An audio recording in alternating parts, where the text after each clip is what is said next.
Alabama State moves in, the last to go in, and racing about to get underway here at Rosehill Gardens. Stand by for a start. There's the line. And they're racing, and Trez began very speedily from the wide draw. Silencer and Lavero have handled it well, and Monty Cade improving. Lady Shenanigans goes into a forward position, followed by Leandra, then Hell-Bent on You. Further back to Unwritten, who takes a spot down on the rails, and the inside is Spirit of Varanasi and Lancaster Bombers cast wide going into the first turn. 2 lengths further back to Shalook, and a gap then to the favourite Alabama State, who sits on the outside of Victory Lane. Silencer now spears to the front by 2 on Trez, was just held back a little bit, so 600 to go. Silencer travelling strongly from Trez. Monty Cate railing through. Lady Shenanigans out deep, followed by just between runners then to Lavero. Leandra's back on the fence from Hell-Bent on You and Lancaster Bomber. Now Alabama State is third last, being sooled along, getting to the outside at the 300 metres. Silencer in front by a length to Trez. Monty Cate looking for a bit of room, then came Hell-Bent on You. Alabama State's only plodding. Victory Lane making some headway. Silencer in front inside the 100. Silencer kicking. Monty Cate's out. It's Silencer in front though. Silencer beats Monty Cate. Trez third. That was very on pace the first. Alabama State made some ground from Hell-Bent on You, and then came Unwritten. Victory Lane next on the outside. Further back to Leandra, Lavero, Spirit of Varanasi, Lancaster Bomber, Shalook. Lady Shenanigans was last. All the way for Silencer, number 2, Tim Clark on for Gerald Ryan and Sterling Alexio, leading all the way. Second home, Monty Cate, and Trez will be third. To the winner, Silencer. Yeah, eyes are on the track. We've had the leader who went out hard, the horse on its back, the horse outside the lead, 1, 2, 3. They've fought the finish out. He'll keep for another day. Alabama State, his run was enormous there, considering perceived circumstances early in the day. I thought it was a terrific ride, or another terrific ride, front-running ride by Timmy Clark up there. He's very, very hard to get past once he's out in front. He's a great controller of speed. He knows when the time is run. Again, another great ride by Timmy Clark. Time for the first 1200, 110.13. 110.13, home in 34.69. The numbers are going up, 210.5.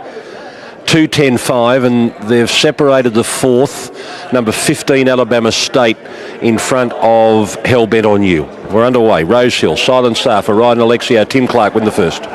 Well done, Gerald. Silencer seemed to love it out there today.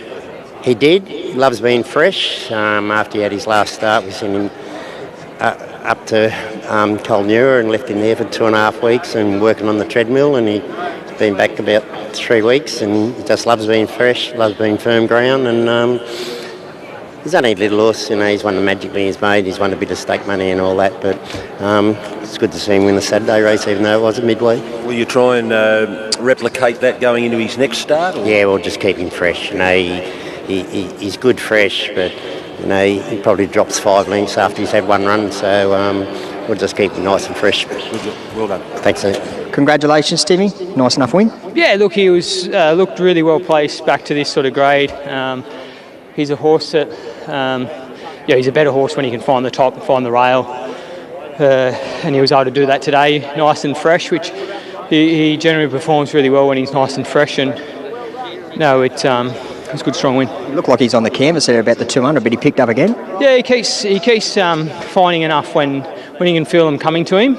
He's always, he's never felt like a horse that's going to put a race away and win by a margin. But as I said, he felt really well within himself, even going to the gates. He was pushing the pony over and just felt ready to go today. Well done. Thanks.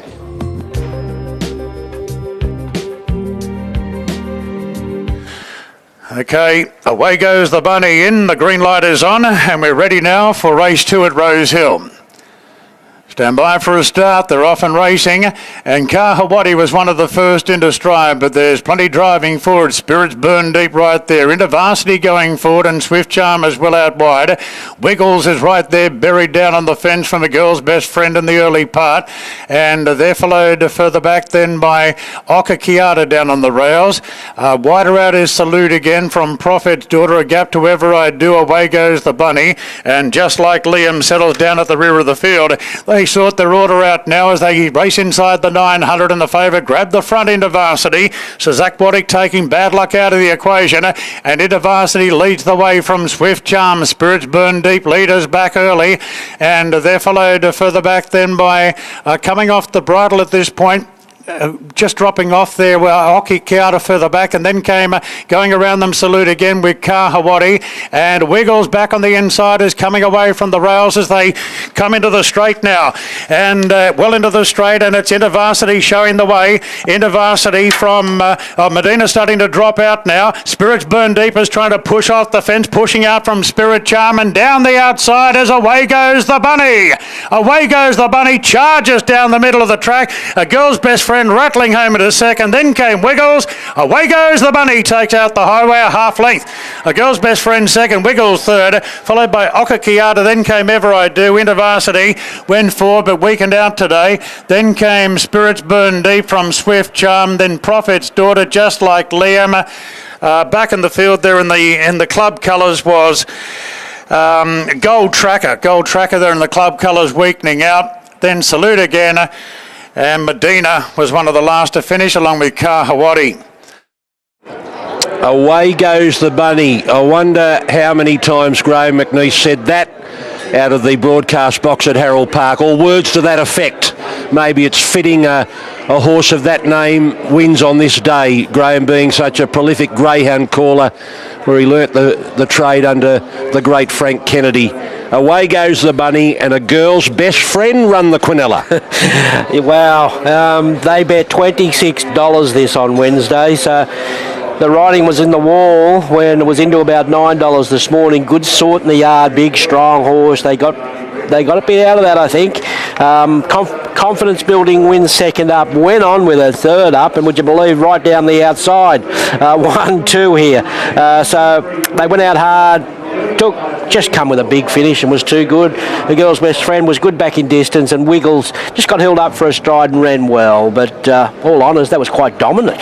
Yeah, I thought it was more the tempo of the race as well, Ronnie. They obviously went really, really hard up front. Those horses from the outside barriers having to work across and made work to get up and over, and it just set it up for something to come from behind. Good to see Tommy Sherry back in form. He's riding well. But Corey and Ronnie and Tim Ryan, you come into this conversation, you sort of breathe a sigh of relief now, knowing that if it is tempo related, this is going to be a good track. Yeah, for sure. Like after the first race, they obviously went fairly decent speed up front, but nothing really made ground. But obviously they went fast again there in that race, but it set up well for a back marker to come off their backs. But yeah, just good to see the track racing fair. Yes, still open. I want to see a couple more races. You said it before the race, it can happen in the highways. They really overdo it, and some don't run the distance. Yeah, quite often you do see it in the highway where the bias just doesn't really seem to matter. So yeah, I think jury's still out for me. Congratulations, Tommy. Nice enough win. Set up well early with the good speed, but allowed to come off their backs. Yeah, credit to Brett and the team at home. He was very confident this morning. He was obviously a little bit worried about the barrier, but as you said, we got a nice time with the genuine speed. He travelled well and probably came up underneath me a bit too soon. Quickened, and I was left in front a long way out, but credit to him, he stuck on to the task well, and that was a solid win. Well done, mate. Sure.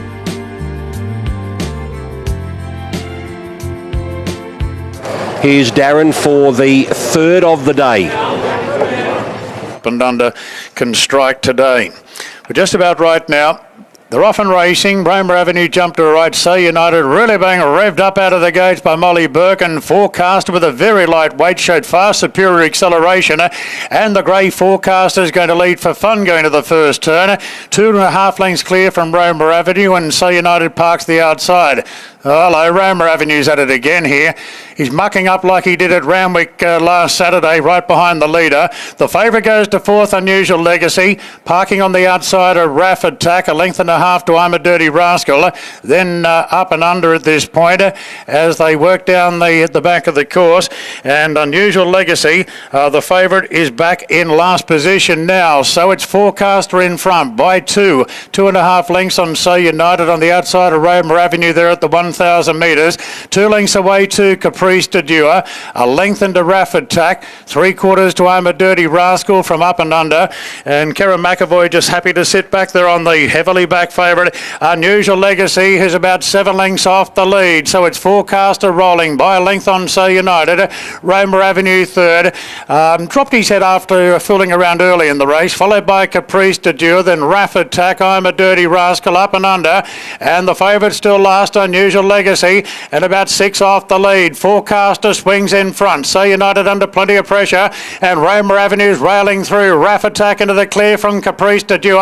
Unusual Legacy right to the outside. Up and Under not going well. Forecaster at the 252, 3 lengths in front. Unusual Legacy's coming right down the outside with a powerful run. Forecaster a length in front, but Unusual Legacy right down the middle is strong at the end, and Unusual Legacy draws away to win it from Forecaster Raff Attack. Fourth the photo there. I'm a Dirty Rascal and Up and Under. Then Caprice de Dieu, Roma Avenue drop right out, and So United as well. Unusual Legacy, Karen McAvoy and Chris Waller defeats Forecaster, the grey, Rachel King, and Raff Attack, Adam Hieronymus. Corey will be over in a minute, but Ronnie, Karen McAvoy is just riding with so much confidence at the moment. Well, he was a lot more confident than the supporters who put their money on him on the point of the turn. He had a lot to do.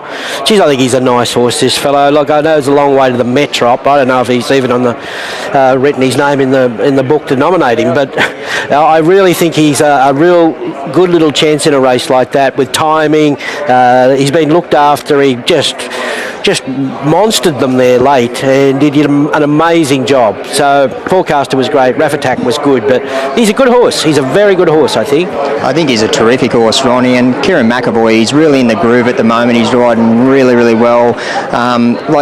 Any other jockey could have panicked then because they weren't going at frantic speed up front. He could have been off and on his bike a little bit earlier than he was, but he obviously had a lot of trust in the horse and he knew what this horse could do. He ran some great sectionals on the way home, but again, he's really in the groove, Kieran McAvoy. 1:49.59 the overall time, and then 34.49 the last 600 metres. The numbers are up 7, 9, 2 and 4. 7, 9, 2 and 4. Well done, Charlie Duckworth. The veteran of only 8 starts, but building up a very good record. Yeah, he's a really classy individual. He's obviously owned by Tony Mulo and Chris and himself and his wife, so it's really good because obviously Tony basically was one of Chris's first owners, so it means a lot to the Waller family as well as the Mulos, and he's built a fantastic record. He's basically been working back from a Metropolitan, so that's obviously the big target, and yeah, stepping up to the 1800 metres today was obviously always going to be a step in the right direction. And he quickened up and did a seriously good job picking up that leader because he got probably a bit further back than what we would have ideally liked. Has this horse needed time? He has. You'll see here he's still big and raw, and he will only get bigger and stronger and just fill out to his frame over the next year basically. But he's certainly got an engine, so who knows where the limit is really. He obviously stays very well. And yeah, it's a very bright future. Isn't Kieran confident at the moment too? Yeah, he is. I hope he is anyway, because we've got him on a few fancied runners of ours today. So it's nice to kick off the day with a winner, and we've got sort of back-to-back races where we're pretty confident that all of our horses should be running well today. So yeah, it's exciting that spring is in the air and we're back to sort of top line racing. Well done. Thank you. Congratulations, K-Mac. Really nice horse on the way up. Yeah, he's a nice big horse. He had to do a good job there today, giving them a start. I went out there with a bit of a plan to try and be possibly in front of a couple, but had to take the medicine and settle back last, and full credit to the horse, he picked up and hit the line well. He took a little bit of winding up, but once he hits top gear, he's got a great turn of foot. Yeah, he has. He showed a good change of gears. As you said, he just goes through that little bit of a flat spot, and having to give them a start, I was worried when I angled up and straightened up. I thought I'm a long way off them, but to his credit, he did power and quick into the line, so he'll stay further as well. Well done. Thanks. Correct weight through Rosehill, correct weight on 7, 9, 2 and 4.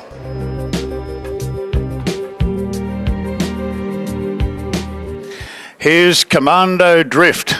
Tom Sattler's first runner in Sydney moves in, and the lights on and we're ready to go. Stand by for action. Mile and a half ahead of them. Ready, and they're racing. Commando Drift was one of the last out of the gates, and flopping back as well shortly after the start was Wagga Wagga. And one of the first into stride, Campbell Dino, with his blinkers on today. And Campbell Dino leads here from King of Clubs. They're in the middle of the track early. Prometo deeper out. Now on the fence, Raging Bull on the inside at Deficit. And Curator just being eased back a little bit there on the white coloured cap. Now at the moment, Fun Sunday's caught a little bit of deep turning out of the straight on the outside of Felicity's been pushed down towards the rails by Fun Sunday. 2 off to Wagga Wagga. First Light parked well back in the field. A length and a half then to Commando Drift on the inside of Kapakiri.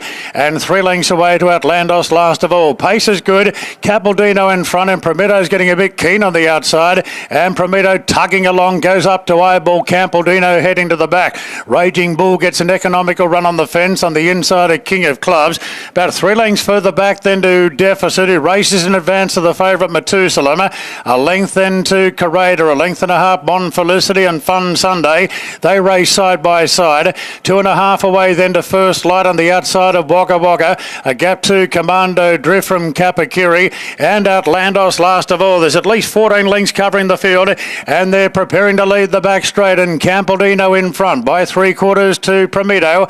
They're followed by Raging Bull, plonked down on the inside as they start to lead the back straight now. So it's Campaldino just been nudged a little bit here from Prometo. Then King of Clubs shading Raging Bull. 2.5 to Deficit on the outside of Methuselah. No change to the order. Further back to Curator, then Mon Felicity. Fun Sunday dropping back a bit. Then First Light from Wagga Wagga. Well back is Commando Drift from Kapakiri, and Outlandos being shoved along last of all. Campaldino with gas in the tank. Ups the ante coming around the turn, and Clark opens up here on Campaldino by 3. King of Clubs now Methuselah gets going, and coming down the outside is Curator. Campaldino at the 300 has his lead reduced to 2 with Methuselah running on. Then Curator, and 2 further back to First Light. In front Campaldino tackled now by Methuselah. Methuselah puts the head in front. Then came Curator and First Light, but Methuselah's edging clear, and he'll do it again. Oh, he's loving Rosehill. Methuselah too good for Curator. Photo for third, Campaldino and First Light. Then Commando Drift, Fun Sunday. Several lengths further back to King of Spades, Wagga Wagga. Then came Kapakiri, Mon Felicity, Deficit. And the other trio have been flogged here. Prometo, Raging Bull and Outlandos. Apart from excuses a couple of runs ago when well beaten at Rosehill, that's 3 wins from his last 4 starts. And it's Karen McAvoy again, and Chris Waller again. Methuselah, too good for Curator, the stablemate, and we're just waiting on third to go up. Will it be a Waller trifecta with First Light, or is Campaldino hung on? What a beautifully rated ride that was. He just found the fence, took his time, just had a clock in his head the whole way there, had the 59 weighted, and at 2400 the first time, for the first time he run it out nicely. So a terrific ride from a man at the top of his game here. Maybe Chris has just missed the trifecta with the leader hanging on after going out hard there, Campaldino. But all honours the winner, all honours Karen McAvoy. Yeah, no, I couldn't agree more, Ronnie. It was probably the ride that won the race there. He's riding unbelievably well. His timing's terrific, and he can win from anywhere. He's winning from back in the field. He's winning from up on the speed. So, again, he's just in terrific form, K. McAvoy. They've broken Faulkner Park's class record of 2:28.5. They've run 2:27.94 and home in 36.42. So a solidly run mile and a half going to Methuselah in the 4th. Well done, Charlie. I think you've got a very confident horse and rider. Great combination. Yeah, absolutely.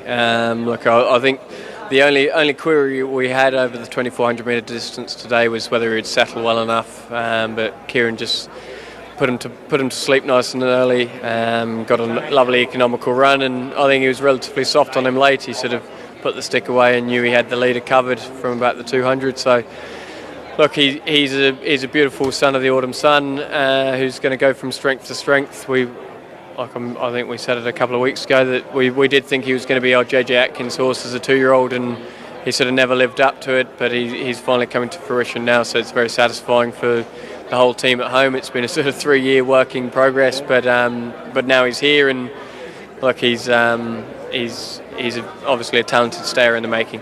You've got the Metrop covered with Unusual Legacy, so what are you going to aim this horse at? Well, I did actually say to Kieran as he walked in off the last one, I said, this next one, you're going to have an interesting question if you win on that as to which one you're going to need to ride. So, look, see what Kieran has to say and see which one Chris wants them on. But, look, they're going to be two beautiful stayers. One's obviously going to get up to that distance and one's already proven at that distance. So that's, I guess, the bit that splits them, but great problem to have. Good job for them. Thank you. Congratulations, K-Man. You're on fire, mate. Yeah, nice day so far, Browning. Best yet to come, hopefully. It's nice when you got decisions and options. This bloke, they keep raising the bar, but he just keeps getting better and better. Yeah, he does, that's for sure. Ticked that 1.5 mile box today, which was the query, because he needed to settle. 2 runs ago he got in a race where he didn't settle. Last time he did, and today he did again off the back of that nice tempo, which was a little bit of a surprise. I thought they'd just go medium, but they went a strong pace, which aided our chances, and got into a nice spot. But I was happy to see Jay come off the bridle at about the half mile. I thought, well, I've got you out the way when I want you, so that sort of helped, and I was able just to get him in the clear, and horse did the rest. Well done, bud. Thanks.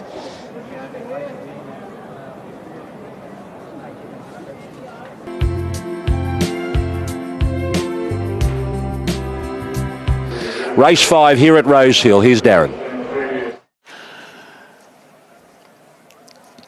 The race prior to that, and then Methuselah. So we're just about right now. The light is on and the gates are back. The racing, and Osmond bounded out of the gates in front. Osmond leads by about a half length or so. Cadetship on the scene with Zondi. I've been trying holds a good spot on the rails, and High Dandy's out pretty wide with plenty of speed in front of him. They're followed then by Indifference going forward in the white cap. Mirror of Mount Buller settles about midfield now in front of Tara Shock. Chica Mojito down on the rails. Firestorm, it's outside. Couple off then to Faye's Angels as they find their positions. Looks like Vivier's well back. It is second last, and Nosy Parker sees them all. Osmond holds the front clearly by a length and a half. Zondi goes to second. I've been trying, gets to third. Then came Cadetship, and High Dandy's caught 3 wide. No chance of getting in. It looks here for the favourite High Dandy. No cover. They're followed by Mirror of Mount Buller down on the fence. Inside Indifference. Further back to Chica Mojito on the inside of Tara Shock. Then came Faye's Angels from Firestorm. Vivier 3 lengths away to Nosy Parker. Racing to the home turn. Osmond just in front of Zondi. Cadetship pulls out. High Dandy's been off the track all of the way. I've been trying, looking for room together with Bear of Mount Buller, and Indifference heads the rest. Cadetship moves up at the 300 and Cadetship heads off Zondi. Bear of Mount Buller working into the clear. High Dandy's had enough. Cadetship 200 out. Zondi gets up on the inside. Then Mirror of Mount Buller. It's Zondi going to Cadetship. Mirror of Mount Buller. Firestorm, Vivier late, and Chica Mojito on the fence. Firestorm down the outside though, blouses the lot of them. Firestorm's won it from either Mirror of Mount Buller or the fast finishing Chica Mojito. Then came Zondi close up with Vivier. Cadetship, I've been trying, Faye's Angels. High Dandy did it tough. Then came Osmond from Indifference, a gap Tara Shock, and Nosy Parker. Looks like Chris Waller's cleaned up with the Queensland Carnival horses racing first up here today. It'll be Firestorm out wide. You've got Chica Mojito getting through on the inside, and Mayor of Mount Buller's there as well.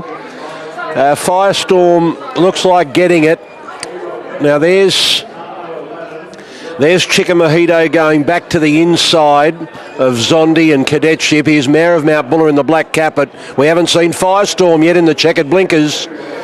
Ben Osmond right down the outside. Let's line them up on the photo finish monitor. Well, we'll get the shutter cam first. Firestorm first. Very tight between Chica Mojito and also Mayor of Mount Buller, and then the other one out wide is Vivier. The Queensland form, Ronnie. It is. I keep saying it this time of year when these horses resume with that little bit of residual fitness, and Chris gives all these mares a chance to stay over the Brisbane Winter Carnival, and now he said this morning, I'm going to train her like a sprinter miler, and then you knew she'd have speed in her legs, and she's got home at big odds there. Got out to 20 to 1 at the finish, or $20, 19 to 1, and was too good. She was great, Chica Mojito, diving back on the inside here. Mare of Mount Buller, she'll probably want a little further, and Vivier did her thing, chiming in late, but too late. Yeah, young Benny Osmond, he's riding terrific. He's making the most of these opportunities, getting from the Chris Waller yard. He just let the race unfold there in front of him. He picked the eyes out of it and charged late. Yeah, another great ride by young Benny Osmond. Here are the times coming through, 128.9, 134.96. Now the numbers are official. Here they are officially. 2 has won it, Firestorm. Number 8 is second, Chica Mojito. 4 is third, Mare of Mount Buller, and Vivier, number 13, has run fourth. What about that, Charlie? Your Queensland mares have come back from Queensland in fine fettle. You've trifected it. Yeah, absolutely. Look, it was obviously a terrific result. All the horses for the stable have run right up to their merits, and the winner was really good. Look, obviously ended up probably a pair further back than what we would have liked, but really rallied late, and you know, I think from the sort of 200 you thought, oh, she might get there, and she kept sticking her neck out, and she got there. So just absolutely delighted for the owners, Glenn and Lynn Ritchie. They've invested quite heavily in our stable, and haven't had the most amount of luck, in particular with this filly. She had a sort of really checkered path into a Queensland Oaks, which is what we bought her for, and having drawn wide or being battled out of runs, she missed the opportunity to get a full crack at that sort of Group 1 level. But hopefully she's come back, and obviously in terrific order, and won today, and hopefully she can measure up to those black type races. And they're coming up very soon. They are indeed. Thank you. Congratulations, Benny. Nice win, firstly, making the most of these opportunities for the Waller camp. Yeah, no, it's good. It should keep Mr. Waller happy. That's the main thing. But she began well, and I probably wanted to be a bit closer in the run, but she got a bit crowded, and I kind of just let her drop out. She seemed to be happy where she was. They were rolling along at a decent enough speed for her, and straightened up. I was never really confident she was going to get there. The stable mates had a good head start on her, but she kept powering through the line, and she's definitely just going to improve off of that run. She seemed to launch late. Yeah, exactly. I wasn't expecting it at all. I saw them in front of me. Next thing you know, they're behind us. So pretty happy with that. Well done, buddy. Thank you.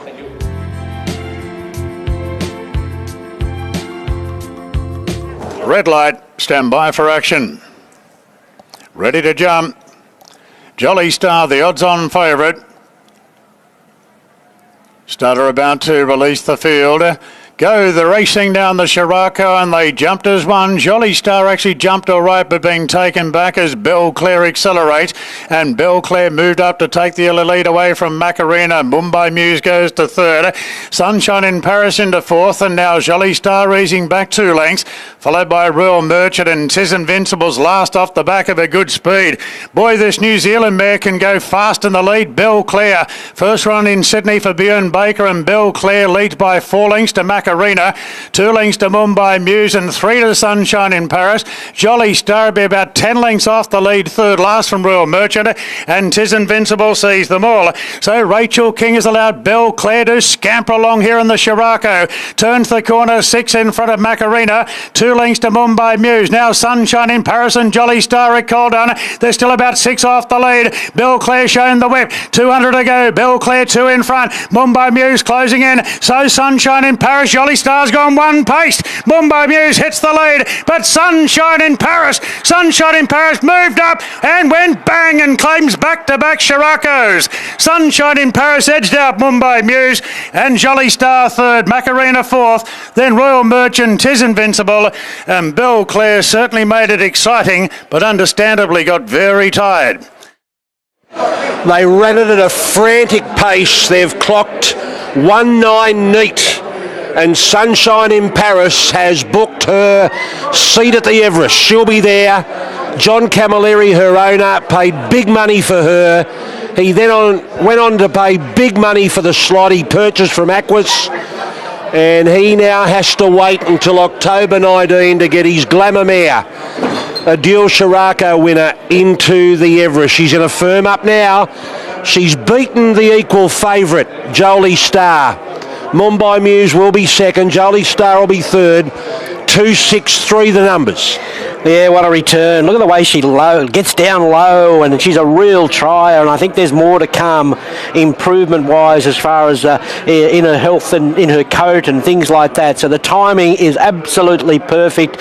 So we're adding to her amongst the big chances for the Tab Everest. There's no doubt in the wide world. Mumbai Muse has gone enormous. She was the first on the scene and dashed as she does. She's got an amazing 100-metre sprint, and then she levels out. And Jolie Star, well, there'll be plenty of talk about her now. She went out aggressive, then they went hard. He come back, and she was just out sprinted by a very good mare in Sunshine in Paris there. Absolute 10 out of 10 from Tommy Berry there. It was always going to be a little bit tactical there at the first 200 metres of that race when he had Jolie Star, Kieran McAvoy drawn outside him. So he's going to have to make Kieran work, whether it to be go forward and get in front of him or to come back and get behind him. But it was a terrific ride there by Tommy Berry. Well done, mate. Okay, Tim Ryan, what are you going to do? You've suspended the betting, pending changes. Yeah, we're still working on it now, but it looks like Sunshine in Paris maybe about an $8 chance. After that, Jolie Star around about the $11 quote, but we're just still working on that at the moment. You're going to push Jolie Star out to $11? Well, that's what we're working on now. See, a day's a long time. 1 minute 9 is a long time to go from 5 to 11. Wow, 5 weeks out from the Everest, and she does something like that. Yeah, it's pretty exciting, and look, I thought the favourite was going to be really tough to beat today, but I just said to Tommy, I mean, he rode her a treat, but I just said, just remember, we've got our slot, we just need to have a nice first up run today, and that was just perfect. I was a bit worried in the run, the leader was really stringing them along, and but to Tommy's credit, he didn't panic, he just let her bridle up around the corner, and she's so tough late, and she's got such a strong finish on her. Just not surprised, but I suppose fractionally surprised, because he's looking at her there, she's still a little bit wintry in appearance, and there's definitely a bit more to come. So you would have walked away happy today, seeing her hit the line, maybe running second to Jolie Star. Yeah, I mean, you always like to win, but yeah, today was just about getting her underway, but to see her come back probably as good as last year. She probably presented in the yard better 12 months ago, but I think that's the exciting thing. We've got a bit more to come. Now, did I hear you say pre-race you are going now to the Everest second up? She won't have another run? I don't think so, no. We'll obviously just confirm that over the next... We'll see how she comes through, but she just goes so well fresh. Mm-hmm. That was always the plan last year as well, so might just give her a sort of tick-over trial in between, but she's a horse that's so easy to keep fit. She's very, very clean-winded, and... I don't really see any reason to run her again. And in a frantic pace in the Everest, you know she's going to be strong. That's a big plus with her. Yeah, exactly. I think high pressure race, the more pressure the better, and probably 1200. Big field's just perfect. Okay, good luck getting there. Thank you. Here's Corey with Tommy Berry. Congratulations, Tommy. Wow, that was impressive. Yeah, no, it was, Corey. I'm not sure if I'm excited about that today or what's to come when it comes to the Everest, because as you saw her in the yard, she's got so much improvement when it comes to her coat, but she put in a gallop last Saturday that gave me goosebumps. It was just one of them bits of work where I thought to myself, Jolie Star's going to have to be good to beat her, and when she let down at the top of the straight, I thought, well, nothing from behind me can beat me, but now, I still had to really Mumbai News. Correct weight on the running of the Irresistible Pools Sheraco Stakes, she was going to get it no matter what. 2, 6, 3 and 8, correct weight Rosehill. Yeah, I just wanted to stay 3 wide for the first bit, and it just forced Kieran obviously to make a decision whether to go forward of me or back, and luckily enough he went back, because I'm not going to lie, I spoke to you about it before the race, Corey, and I said I've got to be in front of her to beat her, and you said yes, definitely, and we had a plan going into it, it worked, and Annabelle and John Camilleri, he's been a great supporter of mine. I've ridden so many winners for him lately, and Annabelle, it's good to get the team back together. We've had a bit of luck lately, and my dad does a lot of treadmills with her, and he's a big part of the team, and he's retiring soon, so it was quite special to win on her with him having his little fingerprint on her. Very exciting, well done. I appreciate it, thanks, Corey. Ladies and gentlemen, you just witnessed the running of the Group 2 Irresistible Pools Sheraco Stakes, won again today by Sunshine in Paris. Boasting 33 years of experience, the proprietor of Irresistible Pools and Spas, Jim Wilson, has been working to establish his impeccable reputation in the pool industry for quite some time. Jim has built the company with his bare hands, and the family business has fastly spawned into one of the most successful pool businesses in not just Sydney but Australia-wide. I'm now joined on stage by Irresistible Pools and Spas owner Keith Wilson and Australian Turf Club chairman Peter McGoran. I'll now call upon Keith to present the trophy to John Camilleri on behalf of the Winning Connections.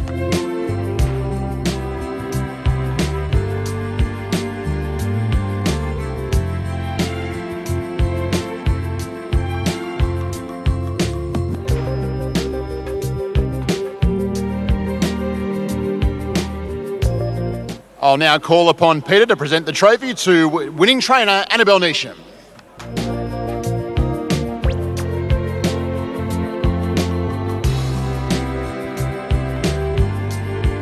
Of course, Annabelle and Rob, the training partnership for Sunshine in Paris, on behalf of Irresistible Pools and the Australian Turf Club. Well done to the connections of Sunshine in Paris. Too good again in the Group 2 Irresistible Pools Sheraco Stakes. We'll have the group together for a photo, please.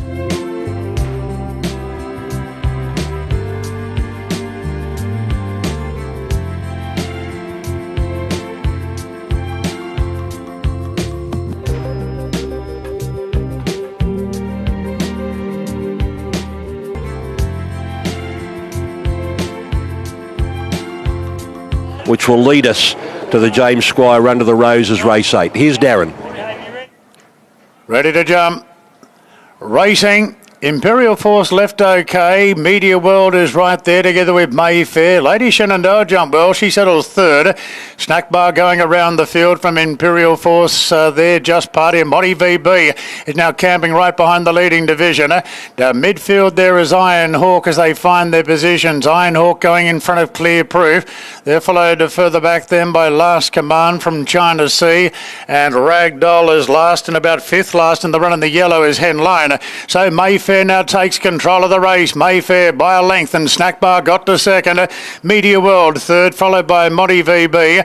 Then Just Party on the inside of Lady Shenandoah. Length and a half then to Imperial Force on the inside of Iron Hawk. Two further back to Henline on the inside of Clear Proof. Then China Sea, Last Command and Rag Queen revved up last of all. Coming to the turn and Mayfair up in journey today. Swings the corner narrowly in front from Snack Bar, Media World, Monty VB, Lady Shenandoah gets to the outside. Just Party's in restricted room, so's Imperial Force. Snack Bar moved up to join Mayfair in the lead. Lady Shenandoah's heading top gear. Just Party's getting a gap between them. And then came Media World. It's Snack Bar and Lady Shenandoah. Mayfair the inside. Wide out Lady Shenandoah. Really starting to rip now. And Lady Shenandoah got there by a long neck on the line to Mayfair and Snack Bar third. Just Party fourth. Followed by Media World. Then came Henline. A gap to Monty VB from Imperial Force, China Sea, Last Command, Rag Queen, and Rag Queen was back towards the tail of the field.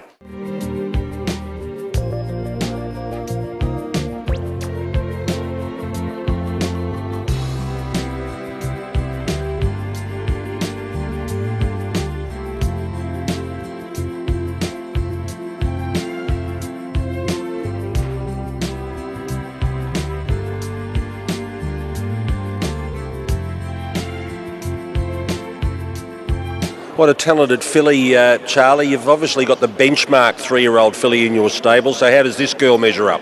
Yeah, well, James spoke at a luncheon the other day at the Beanies for Brain Cancer lunch, and he tipped her as the filly to watch for the whole season, but he he still hasn't sat on Autumn Glow yet, so we'll leave that till next Saturday before we work out who is the benchmark.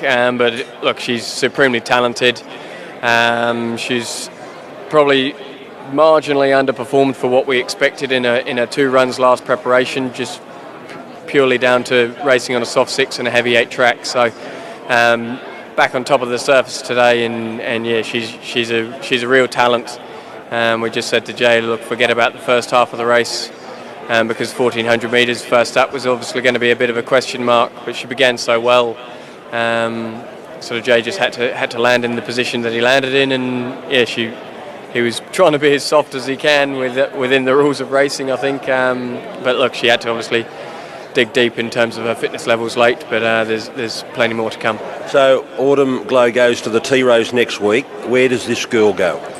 Yeah, look, I think initially Chris had sort of thought, well, do we try and split them? Obviously, with the Hermitage being involved in both horses, and send one for the 1,000 guineas at Caulfield. But obviously now that's at the back end of the season, and you've just won first up, and the Flight Stakes is only a matter of weeks away. So look, two good chances. Yeah, there is that.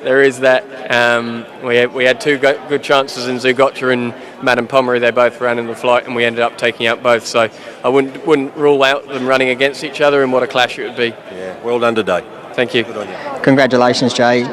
Pretty good win considering how wound up she got before she left the enclosure. Very hot. I don't know if that's in her makeup, but nonetheless, it's not ideal, is it? So. But once I got out on the track and got over her neck, straight away just cantering to the gates, I felt depth to her. Like, she felt classy, and the stable gave me a good push. They think very highly of her. And we had a charm run where we were presented. She rounded them up too easily because she actually got quite wayward under pressure. So look, that'll come. Racecraft with more experience, and I think you'll see the best of her as she races better opposition with more depth to them, because like I said, she rounded them up quite comfortably, and she was one trial straight into a 1400, so that's the regard they have with her. But also on the flip side of that, she's going to improve. Well done, mate. Cheers.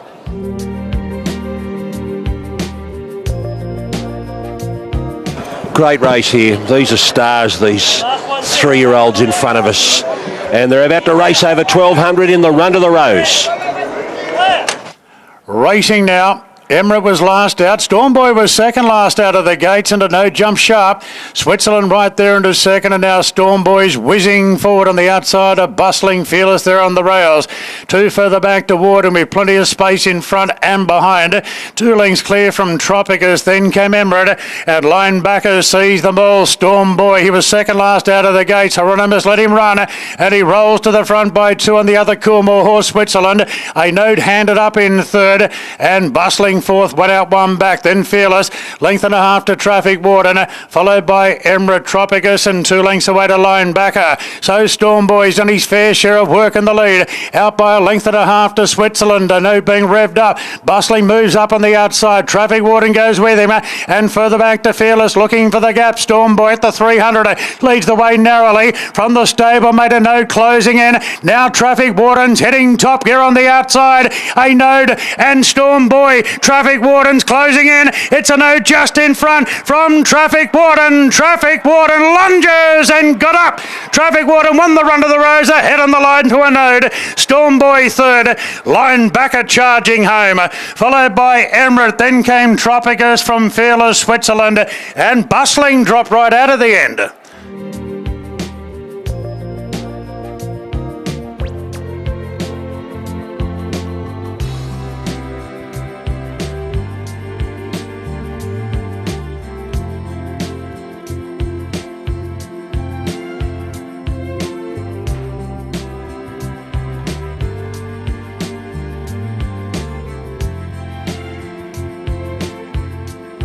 All right, well done. Congratulations. It's a great return.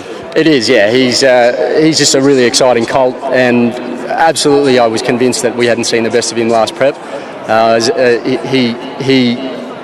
He found himself in a proper horse race here. Like, look at the horse flesh walking around this enclosure. There was plenty of value, plenty of value in the horses here on offer. Even the gelding that come from Perth's an expensive horse, and there's no hiding the fact that these are the best horses that you're going to find in Sydney at the moment that have returned to the races. And Stormboy laid the gauntlet down 2 weeks ago, but and not everything went ideal for that horse, evidently. But Traffic Warden's starting to put it together now, and there's greenness there. There's still further improvement there, but he's going to arrive in the Golden Rose in 2 weeks, ready to fire, and that has been a target for us, a target for him, and it's going to provide for us a fork in the road to work out what to do from that point on. Who do we back?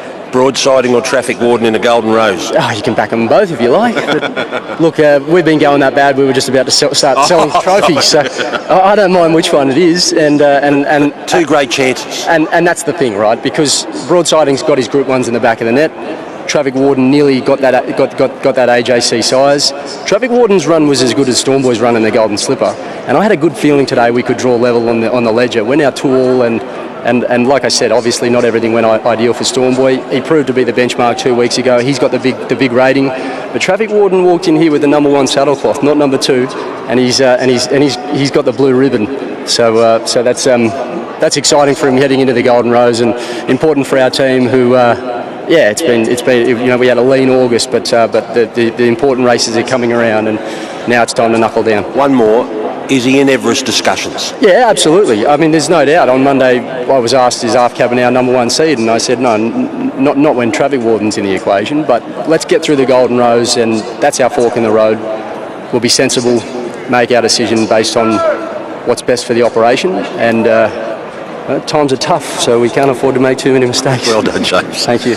Sounding like Bart there. Now, this has been the 12th win for the evolution of that stable. When you take into account that Sheikh Mohammed purchased the whole operation off the Ingham brothers since it was Crown Lodge, and then it became Darley, and then it became Godolphin. So from Hawkes, Snowden, O'Shea and Cummings, they've won the race 12 times. So it's been a very, very important race to that operation under whatever name. And we've got the winning jockey coming up shortly here at Rosehill. Congratulations, Zach. How does that feel to ride such a nice horse? Yeah, that's a top-notch feeling. So that was incredible to ride, obviously, a colt for the team who they obviously value very highly. To get the trust in a very important lead-up race to the Golden Rose, to get the job done, it's a massive credit to the team, and yeah, very, very happy to get the job done. How far out were you feeling confident? He came up underneath really good at the 500, and I thought we're in business here, but I looked up and Stormboy had about 5 lengths on me, and I thought this is tough, but the horse got there quick, and I must say last 100 he was feeling the pinch, so there's a lot of improvement still in the horse, and I'm very excited for 2 weeks. Well done, buddy. Thank you, Corey. Over the 1,300 metres, so we're ready now for the Toyota Forklifts Theo Marks Stakes. 1,300 metres, ready now. And they're off and racing. Molly Bloom was last out and Tannhauser taken back. Coastwatch jumped sharply with Punch Lane and very wide out, bases loaded, trying to get into the race early. Diamond Diesel's pretty handy, followed then by New Endeavour. Then came Boom Talk on the inside of Radina. New Energy improves on the rails on the inside of NCAP. Then Celestial Legend, Osipenko, Molly Bloom, and Tannhauser's going to settle last of all. Punch Lane takes the lead. Bases loaded, parks up on the outside. And they're 2 lengths clear from Diamond Diesel, shouting Coastwatch. Radina back to 5th now, followed by Boom Talk, then New Endeavour, and in cap 3/4 of length away behind them. Further back, Celestial Legend, then New Energy from a wider out Osipenko. Tannhauser and Molly Bloom are the last 2. It's Punch Lane on the inside, really being eyeballed by bases loaded into the straight. 2 away to Diamond Diesel. Coastwatch locked up, then came Radina, and NCAP starting to run on well on the outside. 3 further back to Celestial Legend. Bases loaded, takes the lead now at the 200 metres. NCAP is closing in fast on the outside, then Boom Talk. Bases loaded and NCAP with the revs built up wide out. NCAP takes the lead and wins the Theo Marks. NCAP by a neck on the line to bases loaded. I think Boom Talk got up on the inside to run 3rd from Radina, Coastwatch and New Energy flashing. Tannhauser running on. Then came Celestial Legend, Osipenko, Diamond Diesel, New Endeavour, and Molly Bloom was one of the last to finish. NCAP has won the Theo Marks with Jason Collett and Gary Portelli very, very solid in the market. They knew something was on today, and he wins 2nd up after he's 7th in the show county behind Jolie Star. Number 10, NCAP will be 1st. Now, is it bases loaded 2nd? And what about Boom Talk? What a Kosciuszko trial. The connections who have selected him in their ticket will be very happy with a Group 2 placing heading towards a $2 million Kosciuszko. But back to NCAP, Ronnie. Jason Collett and Gary Portelli. Yeah, he found the right race for himself. He just camped. You knew on the point of the turn he was going to be right in the finish, and he was one horse there that did have the advantage of having one run back in a fast race, and that certainly told at the finish there. That's a more than acceptable run from bases loaded there.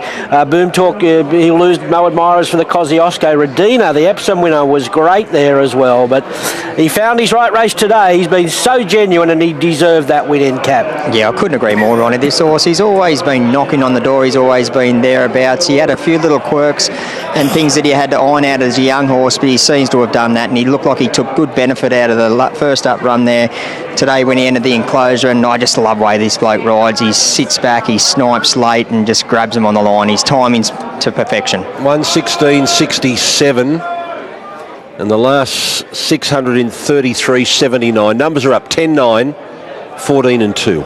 12 months to the day since he was victorious in the Ming Dynasty. He loves this day. He does. It's funny how horses actually fire on certain times at certain times of year on certain days as well. So, yeah, it gave us a little bit of confidence. Seeing the punters stepped into him today as well. He's $17. I think when acceptances came out, I thought, oh God, hope I've done the right thing here, because he was a bit plain first up, and he's bounced out of it really well. And great ride by Jason there to get into that midfield position, put him into the race, and he knows him well. But geez, he put some good horses to the sword there and ran very good time. Well, he's been around good horses all his life. He's only won now 2 races, but his whole career he's been mixing it with the cream. He has. He's been very, very unlucky a couple of times as well. I still go back and, I try not to watch the replay of the Randwick Guineas. I think he was not so much a certainty, but I'm going to take it away from Les's horse, a good horse, when the Doncaster after it. But our bloke gets daylight, he makes it interesting. So he's that level, and I thought if he didn't fight today, I've buggered him up. So it's good. I haven't buggered him up yet. The punters liked him too. They backed him. So what do you do now? Look, the Golden Eagle's our race. That's what we're aiming at. So what we do between now and then will depend on how he pulls up. But so it could be an Epsom, could be a Silver Eagle, could be anything. Could be an Everest. Gee, you don't mind throwing that word around. Kamochi and cap. Look, I just want to get in it. Why not? Well, everyone's got a dream, mate. But to have a horse that's we've bought for $200,000, of the Kelly gang there, and see him come from this tiny little horse that we bought thinking he'd go early to win his maiden at Group 3 level here last year, and then step up to the 4-year-old company, which is hard. I even found with Rebel Dane, he was a dominant 3-year-old. He came back at 4 and really struggled to put the wins beside his name. Yep. So it's hard to step up to these older, more mature, seasoned horses, and geez, he did it well today. Yeah, we'll get him in that Everest market, just for you. Just something to talk about anyway. Good on you, mate. Well done. Thanks. Congratulations, Jace. For mine, he's always been one of those horses that just lacks that killer punch, but he had it there today. He is, Corey. Yeah, he's quite small and I suppose a bit unassuming. You look at him and there's not a great deal of him, but he's starting to fill into that little. Well, not that there's a lot there, but the small frame. But his ability he's got a lot of it, and that was great to see today. It's set up really, really well. Like there's decent speed, but just the way that he took good improvement from his first up run. But he was good today. Yeah, he did that last prep as well. He was fantastic in the Hobartville off a wide run, got beaten by a very good horse, and luckily that horse might have had a bit of improvement in him today, and obviously we probably have a bit more too looking at our bloke, but yeah, we got a bit able to turn the tables today. Well done, mate. Thanks.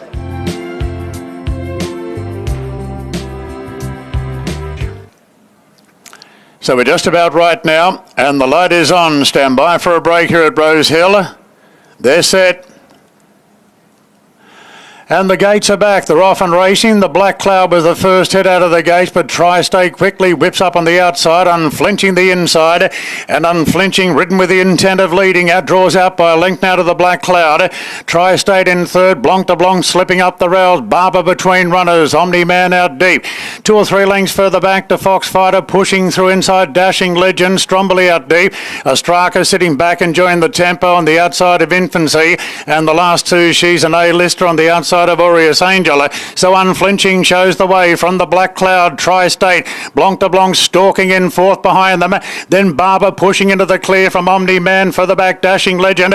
Ostraka's well back and is the widest runner at the 300. Inflinching shows the way, unflinching narrowly from Tri-State. Barber, the Black Cloud between them.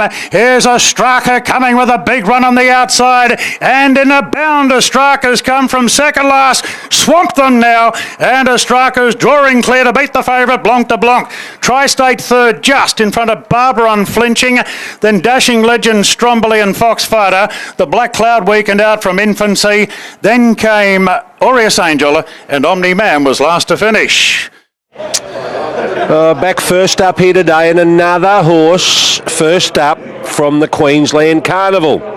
Bit of sun on their back, residual fitness, and a big finish there from Ostraka, a last start winner in the Queensland Day listed race.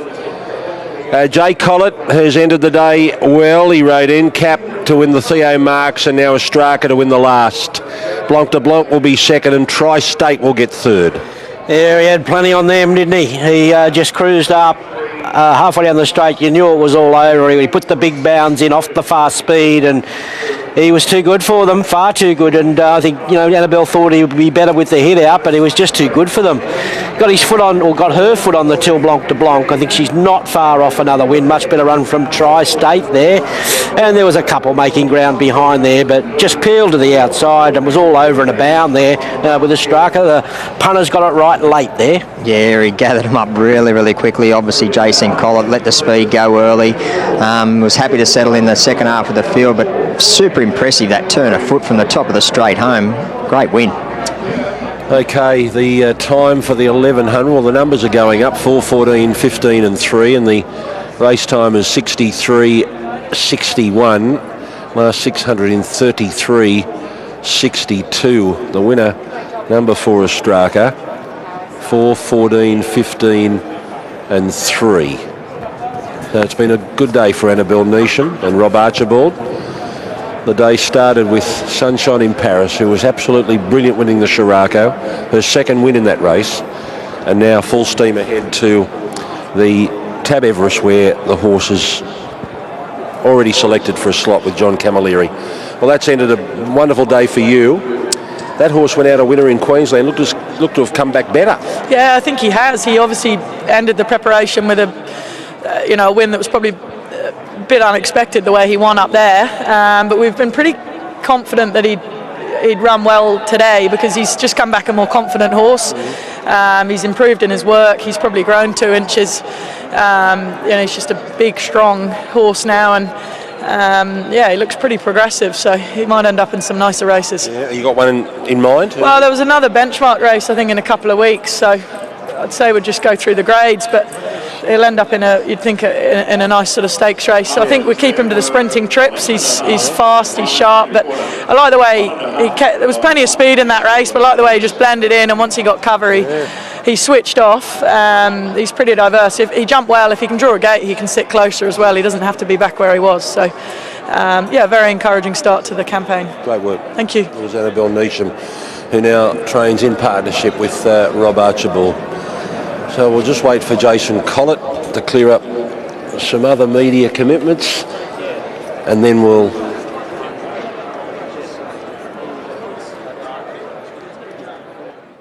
hear from him. Or is he ready now? I think it's Corey's ready to go. This is a little bit weird, but anyway, well done, Jace. What a win. Yeah, it was, wasn't it, Corey? To come from back and 1100, and he did that easy too. Like, got there basically on the bridle and a couple of flicks of the stick late. Yeah, he's pretty impressive. And they said he's going to improve. How much improvement's he got? Yeah, it's exciting. He's versatile too. He can, if he had a gate, he was to be able to sit on the speed. So yeah, he's in for a very good campaign. Well done, mate. Thanks. That wraps up the racing here today at Rosehill Gardens. We'll have a full wrap-up on Thoroughbred Weekly tomorrow. Plenty to digest. New markets galore. And we are only 1 week away from a very important race day at Randwick. We see another big sprint, the shorts, along with the 7 stakes, which will be the a lead up to either the Epsom or the King Charles. We'll see Fangirl in action there. The T race is going to be the race of the day, with Autumn Glow taking on Manal and Adina, and then you've got the Bill Ritchie and also the Kingston Town. I think Elias is coming along for the Kingston Town, so it's going to be a great day. 2 weeks back here for the Golden Rose, 3 weeks to Epsom Day, and 5 weeks to the Everest on October 19. We'll wrap it all up tomorrow with Corey and Duff on Thoroughbred Weekly, right here on Sky Thoroughbred Central.